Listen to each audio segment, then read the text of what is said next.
Hello friends, welcome to GM style channel. Friends, இப்போ என்ன நம்ம பார்க்க போகிறோம்னா சுரக்காய் கூட்டு தான் ஃப்ரெண்ட்ஸ் பார்க்க போகிறோம். இது ரொம்ப ஹெல்த்தியானது. சுரக்காய் ஒன்று எடுத்துக்கிட்டேன். தோல் சீவிக்கணும். நல்லா தோல் சீவிட்டு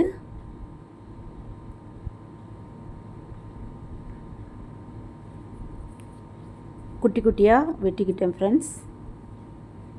இந்த மாதிரி கட் பண்ணிக்கோங்க. ஒரு வாணலியில் கடுகு, உளுந்தம்பருப்பு போட்டு நல்லா பொரிஞ்ச உடனே கொஞ்சம் ஜீரகம் போட்டுக்கோங்க ஃப்ரெண்ட்ஸ். நல்லா மணமாக இருக்கும்.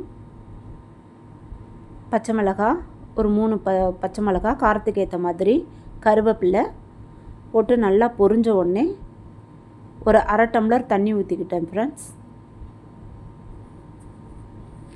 1/2 டம்ளர் தண்ணி ஊற்றிட்டு சிறுபருப்பு எடுத்துக்கிட்டேன் ஃப்ரெண்ட்ஸ்.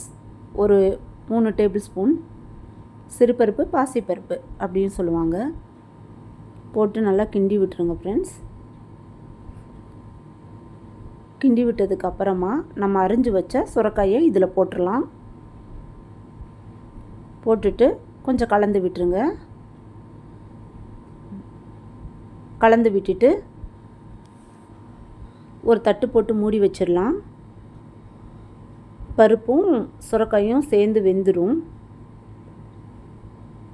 இடையில கொஞ்சம் எடுத்து பார்த்துட்டு கொஞ்சம் இதானோடனே மஞ்சள் தூள் கொஞ்சம் போட்டுக்கணும். போட்டுட்டு மூடி வச்சுருங்க ஃப்ரெண்ட்ஸ். உப்பும் கொஞ்சம் போட்டுக்கோங்க. தேவையான அளவு உப்பு போட்டு கிளறிக்கோங்க.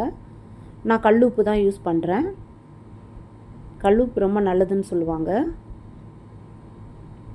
வச்சு நல்லா வேகட்டும். மூடி வச்சுருங்க.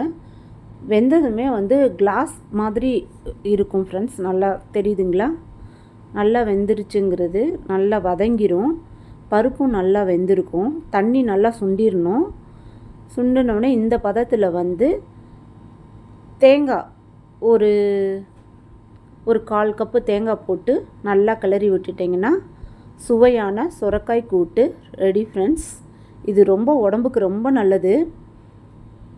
உடல் சூட்டை தணிக்கும். வெயிட் லாஸ்க்கும் இது ரொம்ப யூஸ்ஃபுல்லாக இருக்கும். தேங்க்ஸ் ஃபார் வாட்சிங் ஃப்ரெண்ட்ஸ். ஜிஎம் ஸ்டைலுக்கு மறக்காமல் சப்ஸ்கிரைப் பண்ணுங்கள். தேங்க்யூ.